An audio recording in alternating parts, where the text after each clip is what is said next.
Hello everyone, welcome to another oneliner.com podcast. I, as always, am Craig. With me, as always, Scott. Hey, how you doing? And as reliable as ever, Drew. Hello.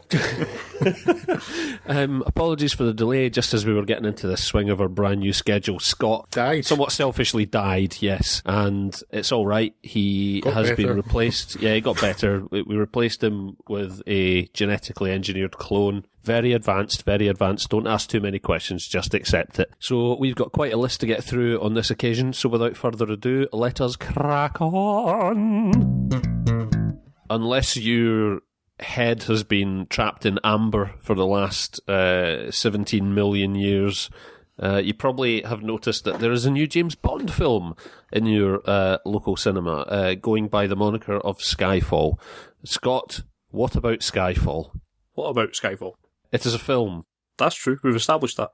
Yes. It's a James Bond film, I think. It's got James Bond in it and that. It's the 50th anniversary Bond film, which has presented, some would say opportunities, I would say slight annoyances, but I don't know.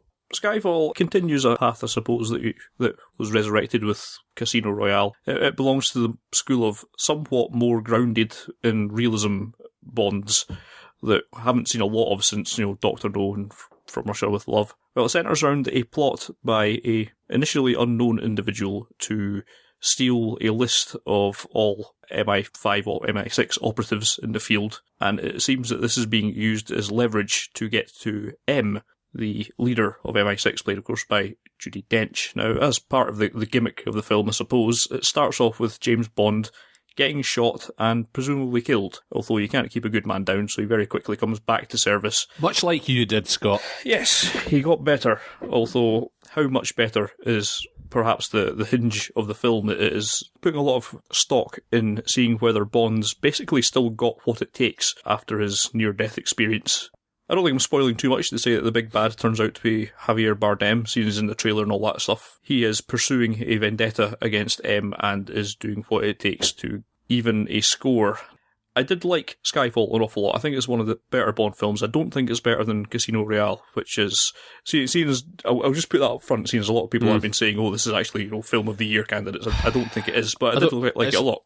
It's nowhere near a film of the year candidate. I myself made the mistake of coming out of the cinema and pretty much immediately going, yes, that's the best Bond film ever. And on second thought, I'd probably like to go and see it again, because the more I thought about it, the more I thought, actually, Casino Royale probably is better. Mm-hmm. As I kind of alluded to earlier, to me there's always seems to be two strains of Bond film. There's the Bond film that everyone kind of knows and is put up with, big silly gadgets, over-the-top plots, all that kind of stuff. And there's a few in the, what are we up to?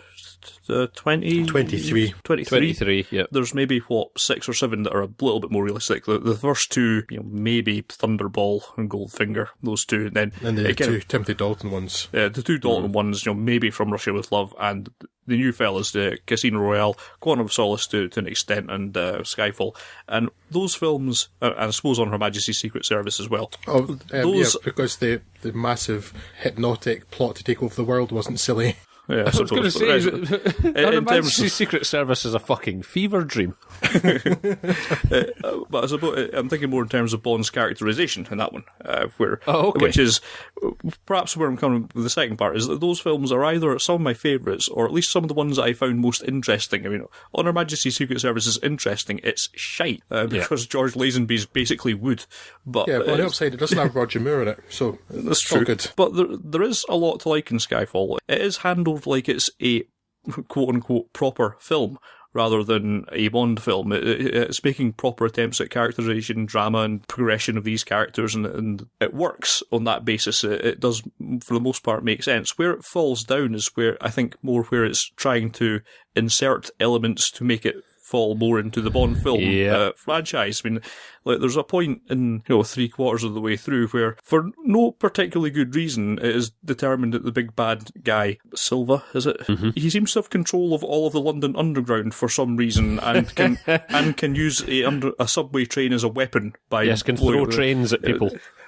When it starts going over the top, it's actually much less interesting. I mean, the finale works better, and it's just Bond and his old gamekeeper, who I think should get his own franchise. Yes.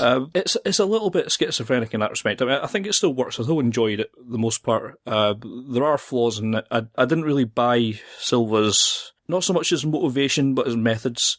It seems like initially it's focused on, trying to tear down M's, professional edifice and his, ruin her career, that kind of thing. Then all of a sudden she just goes, well, I've had enough of that, let's just go and shoot her. Which, if you were going to do that, you could have made things a lot easier just by simply doing that in the first place. His methods seem a bit arbitrarily linked to a plot progression rather than anything that makes sense for his character. It's not really a major flaw. It can survive that, partly because Javier Bardem's so effective in the role, but it doesn't really work, I think, in terms of motivation for that character. That aside, there's an awful lot to like. Craig's performance as Bond is the kind of slight hints of self-doubt that pops back in there. And thanks very much. Craig's performance as Bond, I said thanks very much. Oh, yeah, good. Ralph Fiennes looks like he's a good addition to the franchise. Almost everything about it works quite well. It's very well handled for the most part by Mendes, and it looks probably more professionally done than most Bond films. It does look like it's had some cinematographic thought put into it. Yeah, overall, I did like it an awful lot. It's not going to make my films of the year list, and it's not going to make my top Bond film lists, but it's in the running, I suppose, and you can't ask for much more than that. In retrospect, and I'll need to see it again, I suspect it's probably going to, for my money, be either second or third best Bond film behind Casino Royale, and either ahead of or just behind, probably From Russia With Love. But the more I thought about it, I mean, initially I was riding on this wave of just, Yahoo, it's a new Bond film, because that's... Yeah. That's your bag. It's my bag, yeah. Like, okay, James Bond, cinema screen, thanks very much. It's got my single favourite moment, probably, or one of my single favourite moments from a Bond film ever, which is in the trailer anyway, so it's not like I'd see it, but just to see it on a big screen anyway, and just have everyone in the cinema just appreciate it anyway, was fantastic. Obviously going to see a screening in a Scottish cinema, there was a great appreciation of several lines in the last sort of third of the film. There's some nice Scottish related dialogue in there. Some nice Scottish sentiment as well from your gamekeeper fellow. What's his name again? I think it's Groundskeeper Willie. Groundskeeper Willie, yes, as portrayed Finney's, by Kincaid. Albert Finney. That's it, Kincaid. That sort of gave the audience, a Scottish audience, a good sort of, even though he's English.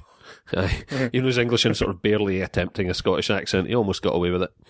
The more I think about it, the more of a bizarre beast it is. This decision that was made to bring Mendes on board and let's actually make this a credible film, not just a Bond film, but actually have it be a credible thriller in its own right, almost, was the intention from the outset that we were all led to believe. And then I'm not sure of the motivation. I've heard that it's only because it was the 50th anniversary Bond that you have these nods to the older Bond films, and like the DB5, which stuck out like a sore thumb. And there are some moments in there which were obviously intended to be little nice moments, like it's not to give anything away, there's a moment where Bond and M are in the DB5 and she's giving him some snash and he flips up the top of the gear stick to reveal the red button.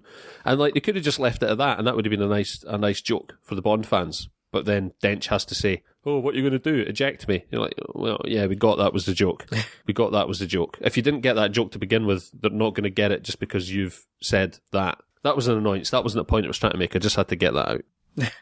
They've made this strange decision. The whole point of the reboot with Casino Royale was to do away with the old elements of the old Bond films that made them ridiculous. I don't want Q Branch anymore.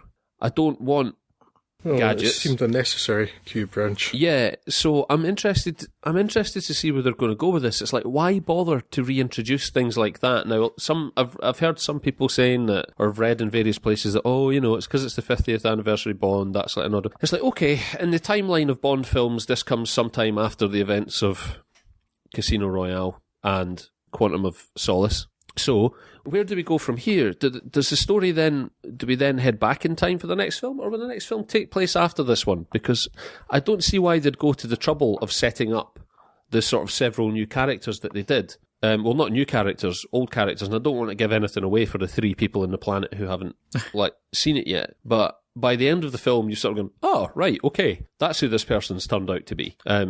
for at least two of the characters, and I don't necessarily want that. I can kind of see the need to have someone doing Q's role. I was heartened somewhat by the fact that... If Q's role is just to go, we don't do gadgets anymore, what's the point in Q? Well, if his role is just to go, here's a gun for you, Bond, have it a man in a cage at MI6. I don't need Q. Well, I think what they're aiming for is not so much that Q is going to be the gadget guy anymore, it's he's going to be the tech guy. And I suspect it's the role that some of the sort of almost no-name support characters had in the previous ones, though, where's Bond, tracking him by satellite and that kind of thing, and he's going to be the one giving the answers to that. And yeah, but someone has to do that. It might as well be Q. Why not? Well, yeah, but it shouldn't be Q branch then. It should be IT branch. Hi, Bond, I'm IT. Oh, hi, IT. It's not Q. That's just really annoyed me. And the other character who was introduced, although it's like, okay, if you're going to go down that line from now on, I suppose it's quite nice what you've done, but I don't want to go down that line. So I'm really sort of like, it's all going to hinge on where it goes from here now, man. It's all going to hinge on where it goes from here. Yeah, I really, really enjoyed it overall. I did really enjoy it as a Bond film. It kind of almost, in a lot of respects, in that sense, hit a sweet spot between new Bond and old school Bond. It's just that it feels like it could be the top of a slippery slope, and I don't want that to happen. I don't want us to take a giant step back. Yeah, I don't know if you got... Well, I suppose time will tell. I mean, given how much of new Bond was in this, and how little of old Bond was, I think we should be okay with that. Yeah, I hope these little bits here and there were just, it's like, okay, it's the 50th anniversary thing, but then they in themselves didn't seem enough to justify that, if you know what I mean. They didn't seem enough of an addition to be a nod, just like, we're going to make this, like, chock full of all this stuff. Shoehorn this stuff in wherever you can, because there wasn't that much of it. So it could easily have done without it, which annoyed me. I'm interested, but also incredibly scared to see where we go from here with the Bond films. I hope we do just revert back to all new Bond, but we'll see. We'll see. Obviously, one of those roles that I mentioned, again, not to go too far, but given the progression of the plot in the film, that character in the new role is essential. And I'm not talking about Q. But the rest of it, meh. We'll see. But I still really, really enjoyed it. I still loved it. Here's the other thing for you as well. Please, why did we have the dodgy... Right, see at the start, Scott, motorbike chase across the rooftops in... I was going to say Marrakesh, but it wasn't. Where the hell was it? Istanbul. Right, we didn't need the close-up shots of Bond on the motorbike, which looked like terrible sort of 70s rear projection. The sort of the composite on it was so bad.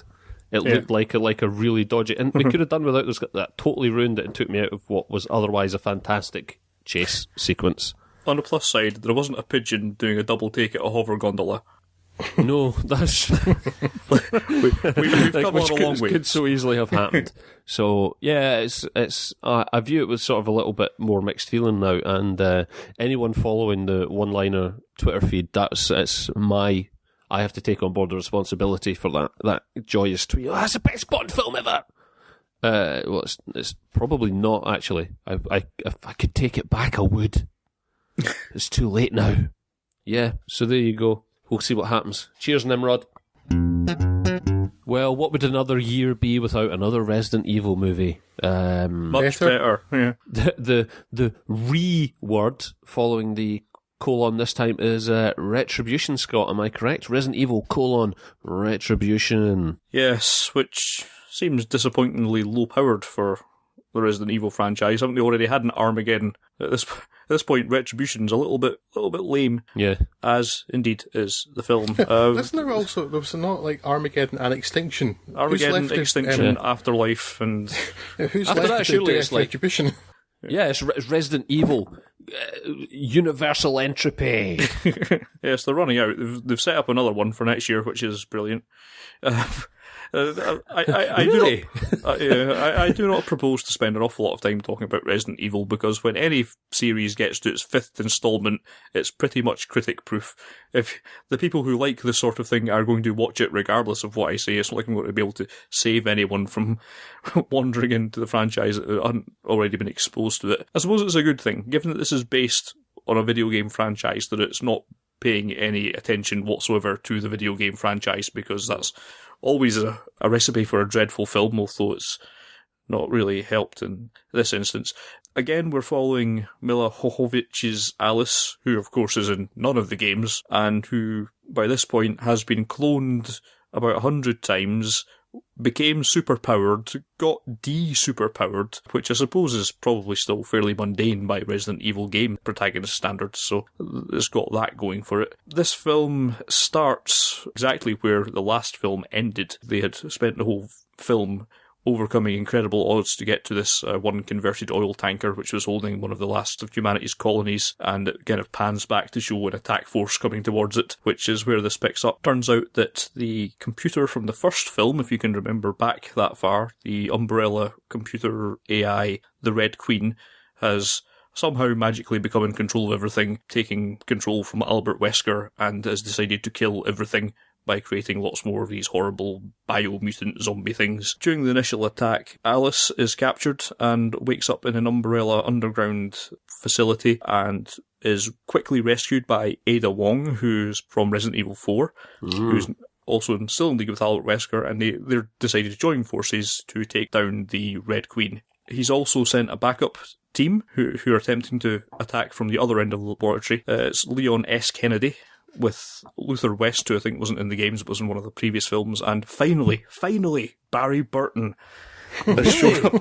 Yeah. That's almost reason. Does he stroke a magnum at any point? He does have the ridiculous hand cannon. So they kind of fight across these, what, effectively holodecks, which there's some rationale for them to be simulating urban areas for, to show off the effects of their weaponry divisions and that kind of stuff, but yeah, let's not bother about the technical details too much. It winds up with, basically in his excuse to bring back pretty much every character that's been in the franchise so far, including like people who haven't been seen since the first film, like Colin Salmon's, I think the guy was just called One in that film, and Michelle Rodriguez's Rain Ocampo, and Jill Valentine's back, and everyone else is back as well. Why not?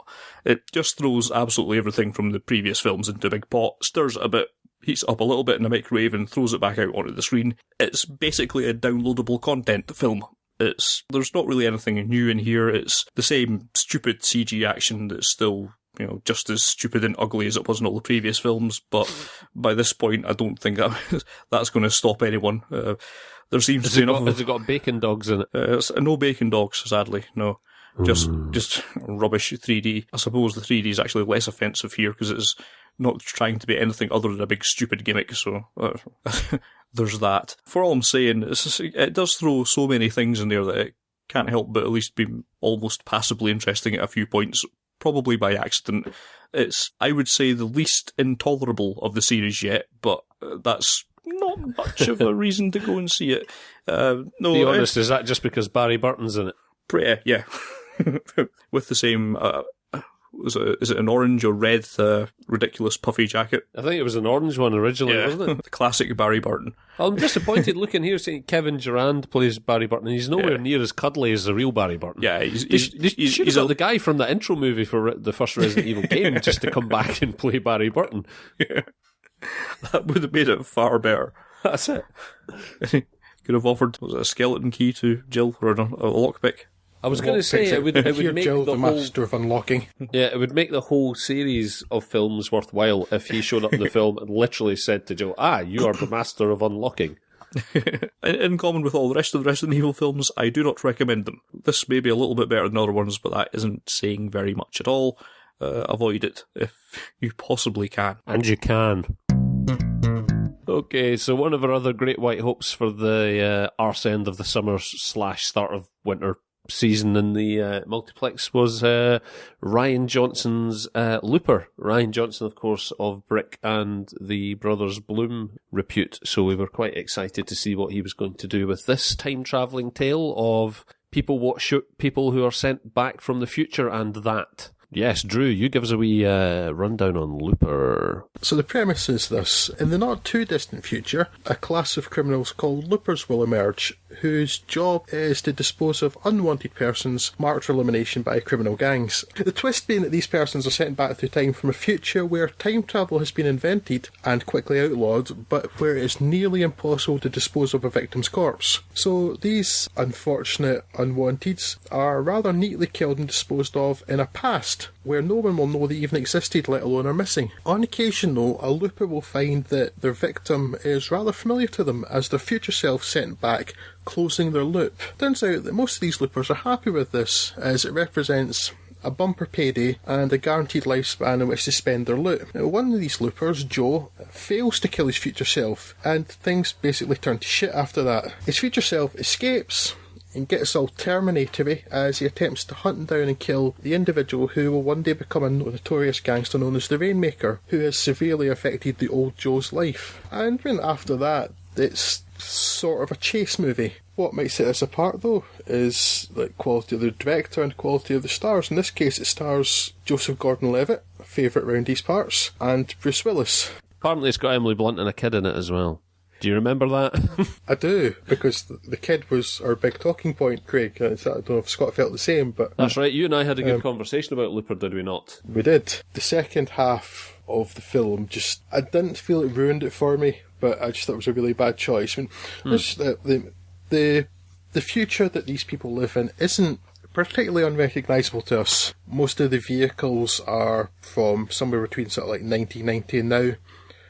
Clearly the economy of the United States where this is set has gone downhill, and people have had to keep old cars for a long time, like all the American 1950s cars in Cuba. They've had to do patch-up cars, keep them going for a long time because the economy's not what it was. There's an unsurprising reference to the fact that most of the money's moved to China. And so, I mean, it keeps it quite familiar, not the trap that some sci-fi falls into of trying to make it really, like, futuristic, which would date it very, very quickly and generally looks stupid anyway. And there are other nice wee touches just to make it a wee bit different. Some people have developed a mutation to have telekinesis, but it seems to be dismissed quite quickly as just basically just a trick that sad men use to pick up women. And to begin with, that just seems like it's just a wee thing just to make it seem a bit different from our world, and that's okay. I don't know how to go on to the next bit without ruining it, though. Don't go into the next bit then. Yeah. Well, I didn't think it was okay in the first place. I thought it was stupid. I thought it was...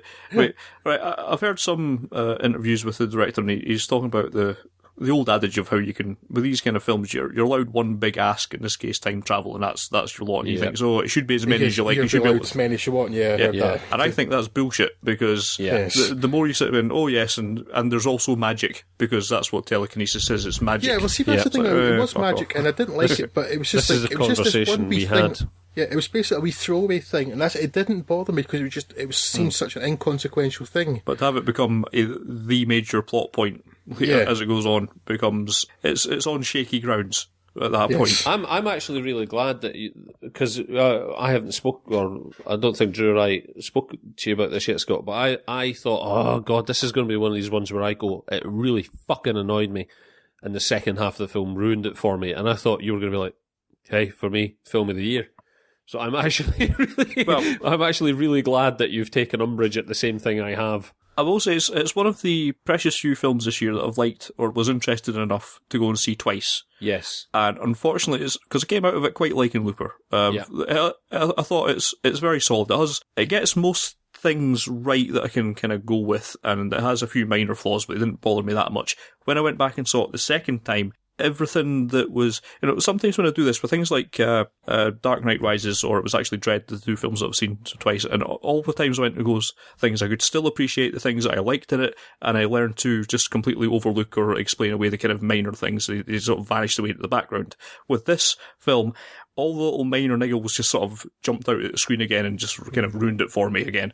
And I did like it a lot less second time round. You actually sound quite angry, but you sound like you're actually getting quite militant about this, which I like. For a lot of the time, I thought this was, this could actually be some of the hopes for a really good film this year. Yeah. And it's because it comes so close to delivering, and when there's obviously been an awful lot of thought expended in pretty much every aspect of this film, and it just annoys me when bits of it just don't seem to make any sense. It's obviously been done, as the director says, it's on a tight budget, so if you're going to do that, why have a completely pointless hoverbike thing that looks absolutely dreadful? I mean, it's so bad, it's like parody of the 1977 Star Wars Landspeeder effect. It would have looked better on a dirt bike. It would. I mean, and there's no reason for it. It didn't fit in with anything else either, because even though you see the future, the time thing the time travelling device is really low tech. Yeah. It's clearly been made in somebody's garage, and what bothered me, there's so many nice wee touches too. Just that I like, just like acting wise, you've got Joseph Gordon-Levitt's clearly really studied Bruce Willis.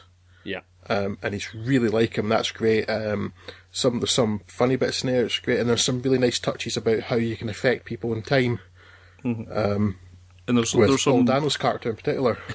there's some really great lines in there as well. There's some really good snappy lines. It's got a pretty good human heart to it and all that kind of thing. It's just that all these little annoying things on the outside just keep encroaching onto it and pulling you out of it. And what bothered me more than anything with the thing we're talking about, because I was enjoying it so much up to this point, and like I was saying, the things I was enjoying the acting and the wee touch he's done. Like there were scenes where Joseph Gordon-Levitt and Bruce Willis are the same character, and there were scenes in a diner where I don't think it's accidental. It really feels like it's been shot like you would shoot a split screen effect if you were having the same actor play both people. You know, it really felt like that. So it was like wee touches like that just to kind of sell them being the same person. Well, the best example of that, right, is a picture I've just tweeted a link to from IMDb. It's in the IMDb picture gallery because Ryan Johnson likes to shoot on 35mm film. Thank you, Ryan. His own sort of behind-the-scenes photographs. And there's a fantastically overly grainy picture there I've just tweeted a link to of Gordon-Levitt in his Bruce Willis sort of subtle prosthetic makeup facing a cast of Bruce Willis's head. Cast of Bruce Willis, yeah, I see that. And it's just a fantastic photograph. And like I said, there's a lot to like about Looper. And yeah, so they've gone around like budget issues by just using craft and hard work and stuff, and it really sells that. It really feels good. And I said there's interesting things about what. Sorry, no, I just hit a picture of Bruce Willis with one of the guns, which these guns are stupid. Sorry, they're absolutely ridiculous. I mean, all of the guns in the film are stupid. Yeah, but the cats are real, though. That's, you know, those the ridiculously large guns are actual guns. That's they're real, Scott. What, the assault rifle that Bruce Willis has got here? Oh, no, the assault rifle. No, the bats. No. That's a P90, that's real also. You don't remember that from GoldenEye? That's a P90, that's real. I don't like the way that old Joe has this beef with the gang of hitmen is ended in a very unsatisfying way that doesn't seem to gel with any of the rest of the film. Yeah, it doesn't seem... because the character's pissed off because of what happens to him, but it doesn't seem to... It just seems unnecessary that he would go quite as far as he did to them. But it's not even... It's just the fact that he can do it. It is pulled from nowhere to basically wrap up a loose end, and it doesn't make any sort of sense as to why one guy can just... It wasn't even much of a loose end.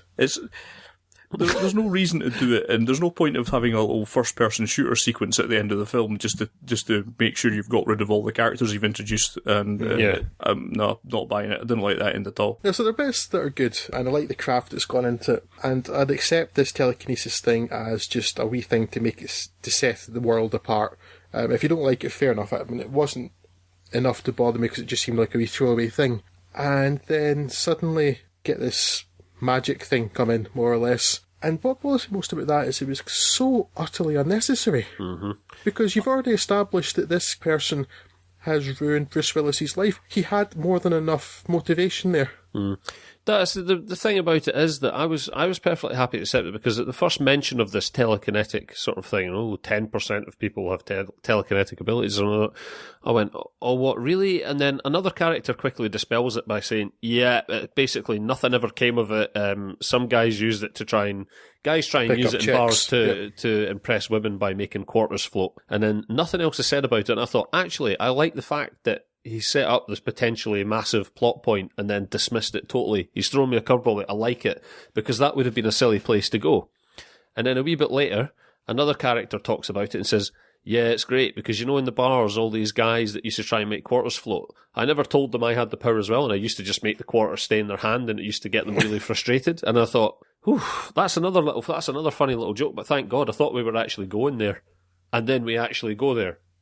Yeah, and like you say, Drew, there's absolutely no point to it whatsoever, and it totally ruins the rest of the film from that point on. Because, like I said to you, I went to see a film where a man and his future self, or a man is trying to kill his future self, right? That alone is like, a man is trying to kill his future self. What? Right, that's got me hooked. That's the film I went to see. I didn't go and see Carrie or The Fury. Yeah. Which were both shit, in my opinion. I've not seen either, fortunately. Yeah, but that's what, because there were just other bits too, and it was like, seemed really committing to the film. There's a really notable act which is involved with Bruce Willis, Old Joe's attempts to find this gangster, where, I mean, the director really has the courage of his convictions, and many other films and studios probably would have completely pussied out of this act that he does. And it's not a scene, but it doesn't need to be, but you know what has happened. He's going to appear and we're going to find out that it actually hadn't happened and it'll all be alright, and then he appears and it has happened. Yeah, he did it, and you think, fuck. And they really committed it, and I thought that was fantastic. I thought it was great Bruce Willis too, because it's the sort of thing that a guy who's as careful about his image as he is, you would have thought possibly wouldn't have done. Yeah. But apparently from the start he was right up for it. Well, it's like my good lady said, like that was the point at which she went, okay, right, I'll buy into this film, because actually, that's actually sold it to me. I'm committed to these characters now, because I found really that difficult to deal with. It's really got the courage of his convictions. Yeah. But I mean, I know I'm repeating myself, but they were committed to making this film, so I will now commit myself to watching it. And I know I'm repeating myself, but it's the thing that we're talking about that ruins it. It was just so unnecessary, even if it wasn't stupid, which it is. It was so necessary, because you've just established that this guy's ruined his life, he's going to do something about it. What more did you need? It was working fine as it was, and then it just like, oh, magic, ooga booga. It's not to say that there's not a lot to like about Looper. Like, the first hour of it, I was like, totally, yes, this is one of the better things I've seen. That they have the necessary. They've got the Austin Powers scene of where they don't break you don't have Michael York breaking the fourth wall to tell you relax about it, but you've got the scene where the two of them meet each other in the diner, and any questions you have about the whole time travel thing, you know, are sort of swept to one side by Bruce Willis saying, look, we could sit and talk about the logistics of this forever, but we'll just end up making diagrams on the table with straws.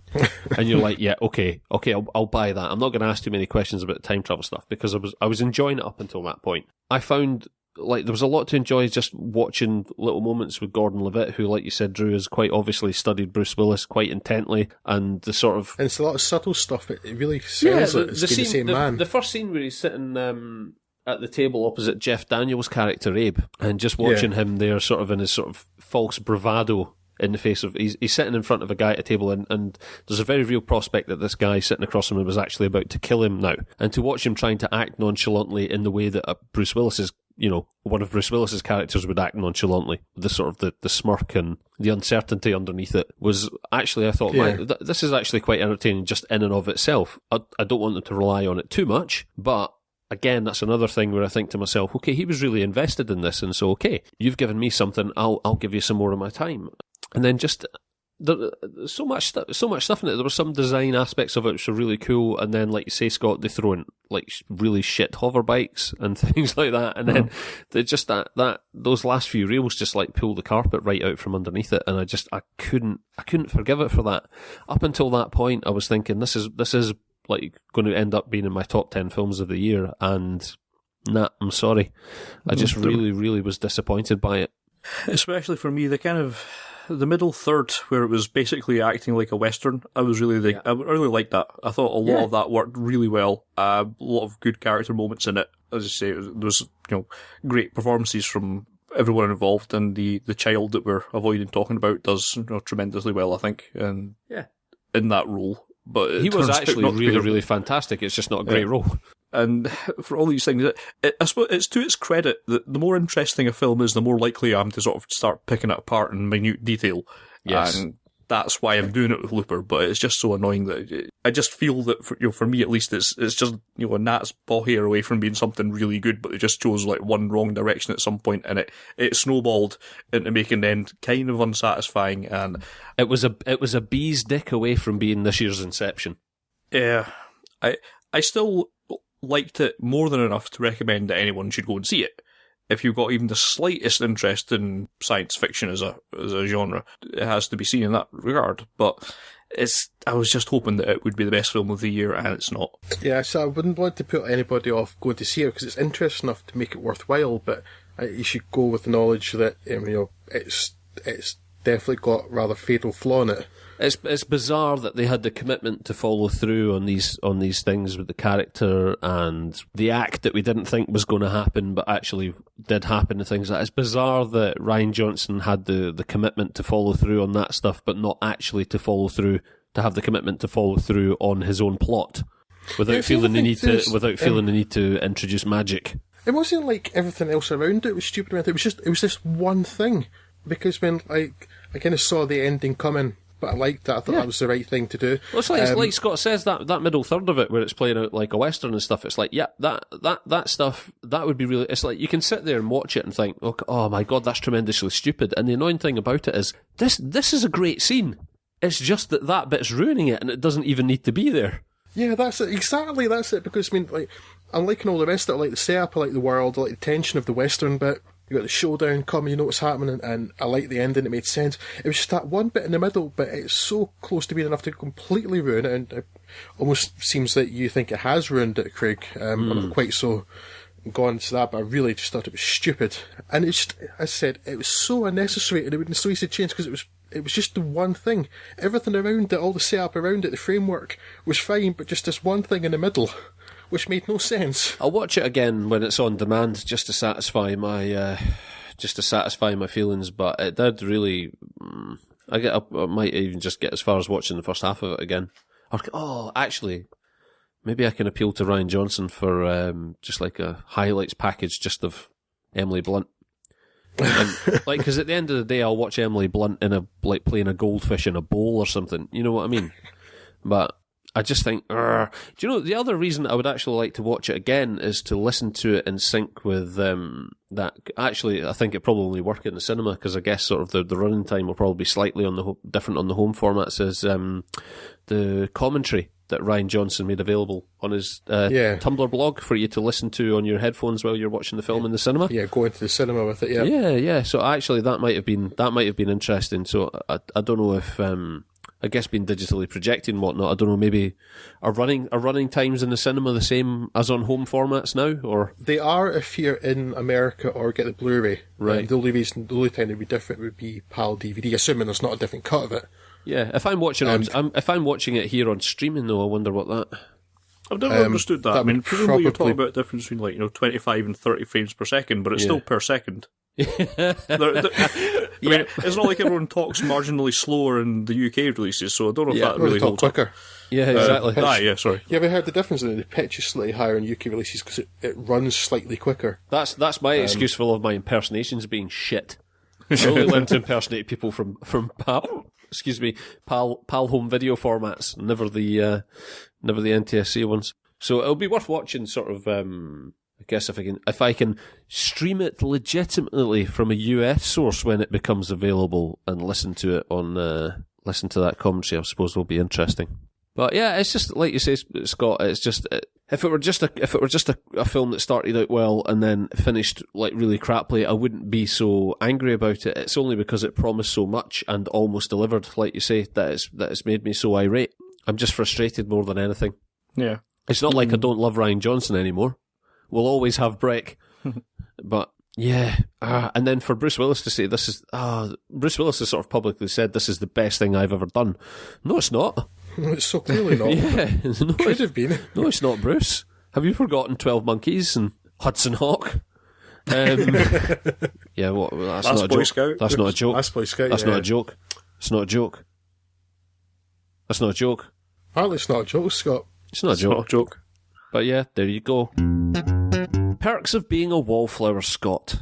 Is Hermione alright in this? The kids are alright. The trailer kind of made The Perks of Being a Wallflower seem like a twee teen coming-of-age film, and the only reason it would come to anyone's attention was because it does have Emma Hermione Granger off Harry Potter Watson as the female lead, and that's probably not too far away from the truth, but certainly by no means a bad film. So the film follows Charlie, played by Logan Lerman, who is just starting high school, a new high school, and he's not overly enthusiastic about it. He's a shy and retiring type by nature, and doesn't make friends easily, and it doesn't help much that is still in a somewhat fragile mental state, whose best friend killed himself last term. He's not reacted to this too well. While initially things go as badly as anticipated, with lots of lunches alone in the school cafeteria, he soon winds up in the orbit of a flamboyantly gay senior, the walking stereotype that is Patrick, played by Erza Miller. Patrick's got his own skeletons in his closet, but nonetheless they kind of become friends, and this leads Charlie to become drawn into Patrick's circle of friends, including his stepsister, played by Emily Watson. And again, she has her own skeletons in her closet, and there's also an assortment of other minor characters, such as the punk rock chick who has her own skeletons in her closet, and the vampire-loving goth chick who has her own skeletons in her. You get what I mean. It all sounds something like an explosion in a cliche factory, and there's, I suppose, a certain twist from having a film where all of the central characters are basically a federation of the weird kid in the group from other teen films. As it's a character piece, there's really not much in the way of plot that I can relate to you, other than it follows the broad outline of Charlie's life and personality as it develops over the course of a year or so, leading up to him becoming separated from his newly found older friends at the end of the year as they head off towards college. And over the course of that year, we'll have to deal with some of those manifold cupboards and their manifold skeleton inhabitants. It's only there that the film stumbles a little bit. By the final reels, it's dropping drama bombs so often that it's surprising that it hasn't been drama bombed back to the drama Stone Age, and the cumulative effect is a little bit wearing. While it's good that the characters have been realised in such detail, the details do seem to result in one of the most statistically unlikely concentration of troubled teens in film history.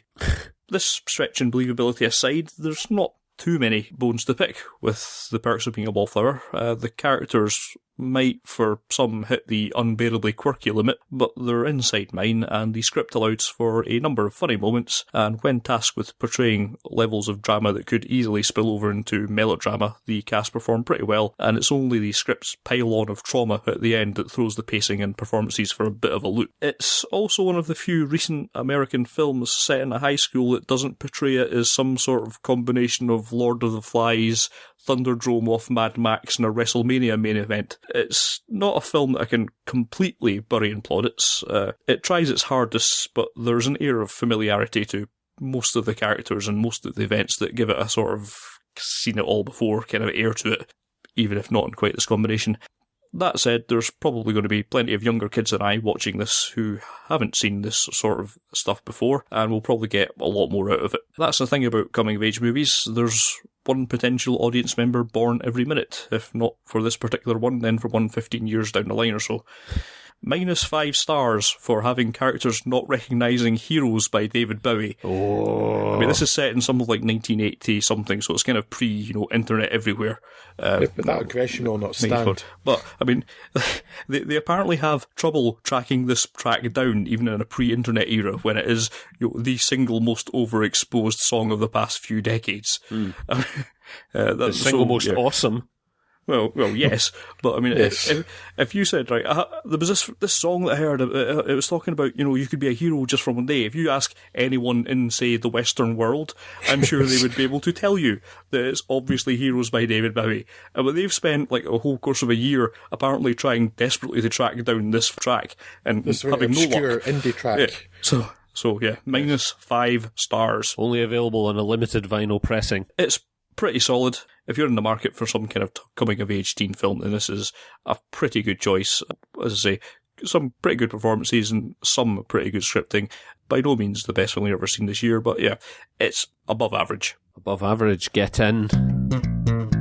Drew, what's Killin Em Softly all about? It's 2008, it's the height of the recent financial crash, and boo-hoo, armed robbers and assassins and drug dealers are finding times tough as well. Two low-life losers rob an illegal card game, and fixer thug Jackie Colgan is brought in to clean up the fallout. That's more or less the plot. It doesn't have much of a plot. It doesn't have much of anything, other than lots of reasons to hate it. From the very first scene, this film's on my bad side. It opens with scenes of car parks and desolate urban wastelands, while a speech by Barack Obama is heard over the top. The speech is then interrupted at seemingly entirely random moments by discordant stabs of noise, which is spectacularly irritating and utterly pointless. There's no pattern to the interruptions. There's no changing of the meaning by occluding portions or anything like selective editing or something. In fact, what it's very much more like is a juvenile being bored of something and making fart noises through it. It's apparently an attempt at satire, and unfortunately continues throughout the film, but consistently fails to work. It does seem to be a companion piece to something like The Girlfriend Experience, which was financial advice for hookers. This film seems to be weathering a financial storm for hitmen and robbers. It's just such a pointless film. And the biggest plus one actually is the cast. I mean, Killin Em Softly is attracting the likes of Brad Pitt and James Gandolfini. And the only reason I can think of for actors like him to take roles in this movie is purely ego. Now, it's certainly not script quality or searing dialogue, so it must be the opportunity to deliver monologues with the camera lingering on them for extended periods of time, even though the monologues are crushingly dull. What seems like about 4 hours long scene of Brad Pitt and James Gandolfini sitting in a restaurant so that James Gandolfini can whine on and on about all these women he used to sleep with and how his wife got annoyed and then he went to prison and that made everything boring. And that he should probably get a divorce. I'm already losing the will just thinking about it. And the film's full of bits like that. And the weird thing is, the performances aren't bad. The performances, in fact, are the only thing of merit anywhere in the film, but it's to absolutely no end. It's like getting Luciano Pavarotti to sing Justin Bieber songs. I mean, and the obvious thing to say here is that it's considerably less clever than it thinks it is, and I should probably add a few more adjectives in there alongside considerably. Well, then again, I suppose that would be inaccurate, as it's not clever at all. Its attempts at satire and political relevancy are ludicrously crass, hugely heavy-handed, and utterly ineffectual. And the whole film is a bland, self-absorbed waste of time and talent. Basically, it's a Tarantino film without any wit, style, or any of the stuff that makes a Tarantino film, even one of the bad ones. Avoid. There you go. Yeah, it's rubbish. Yeah. I have a little more to add about it. It's a film that seems to trade entirely on the fact that it has attracted a cast that were better in other films and is trying desperately to convince you that they were actually the characters from those other films and trying to coast by on reflected glory from other better filmmakers. And there's a lot of people here that are very good actors but are given nothing to do and do it at great length, and it's just not in any way at all interesting. I cannot believe that I am watching the same film as... I mean, this film was generally quite positively reviewed, and I cannot for the life of me work out why. It's like I've gone into a parallel universe. There's nothing interesting in this film, and it's been, lauded for having, it's got a good political message underlying it all, and it's subtle. No, it isn't. Message. It's got a telly in a few occasions, and it's playing something that is essentially irrelevant to the plot. And this is apparently, it's a grand political message. No, it isn't. You're being fooled again. Just stop. No, it's basically like the filmmakers seem to have an issue with President Obama's the best I could think, but the way they've, like his economic policy or something, they've just decided to blow a raspberry and stick fingers up at the screen. Yeah, where's our bailout for the hitman industry? You do it to those bastards in Detroit, but not the hard-working killers of America. Yeah. Nah, this film can get fucked. There you go, you heard it here first. This film can get fucked. You don't see that on many posters, do you? I would love for that to make it onto the poster for that now. Or, sorry, not the poster, the home formats releases. This film can get fucked, 1 star. Which leaves us, Scott, with Ruby Sparks. Ruby Sparks sees Paul Dano as a struggling writer who had a... Not that fucker again. You just can't beat Bookham Dano. He's everywhere. His character had a hit novel fairly early on in his life and his career, but since then he's been afflicted with writer's block and a few other setbacks. He still was struggling to come to terms with his father dying.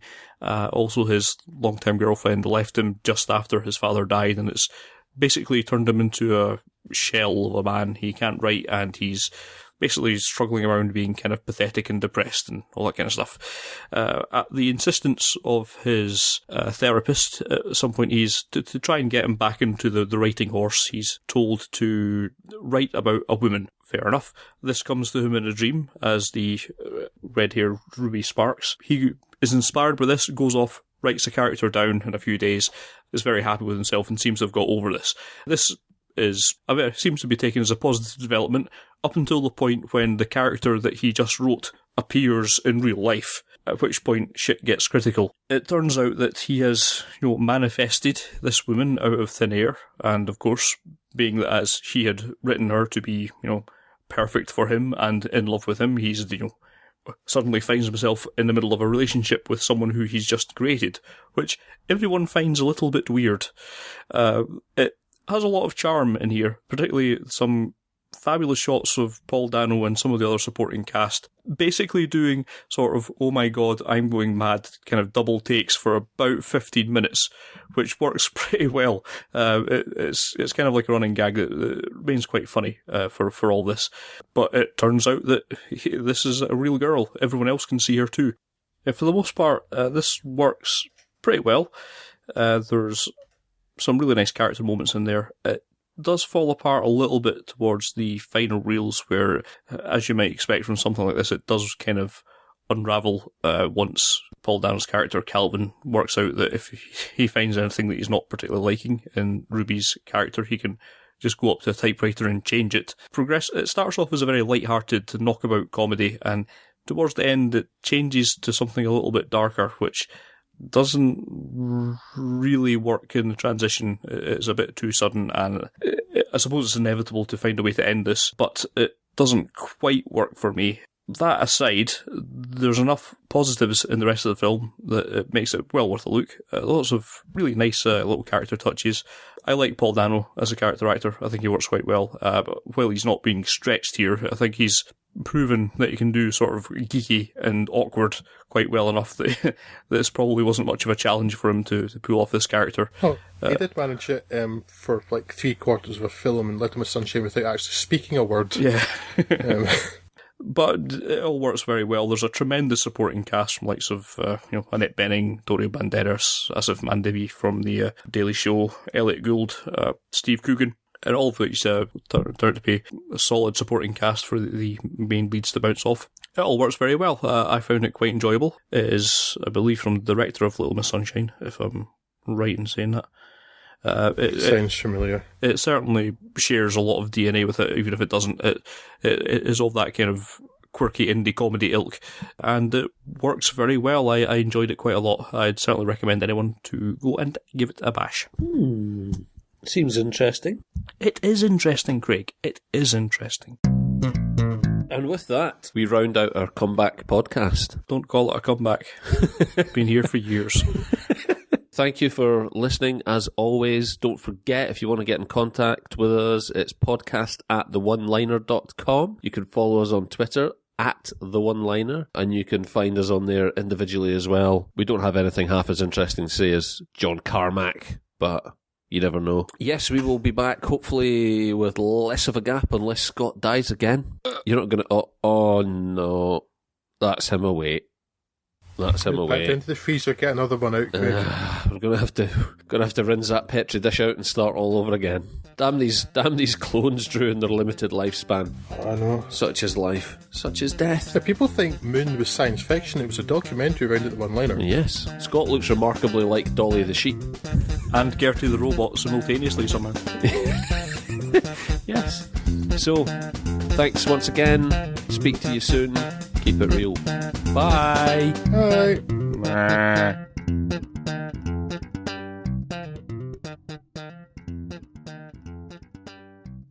There's nothing worse than a booby. Oh, there's nothing worse than a booby. There is nothing you can name that is anything like a booby. Dirty old boobies tied up with string. These are a few of my favourite things.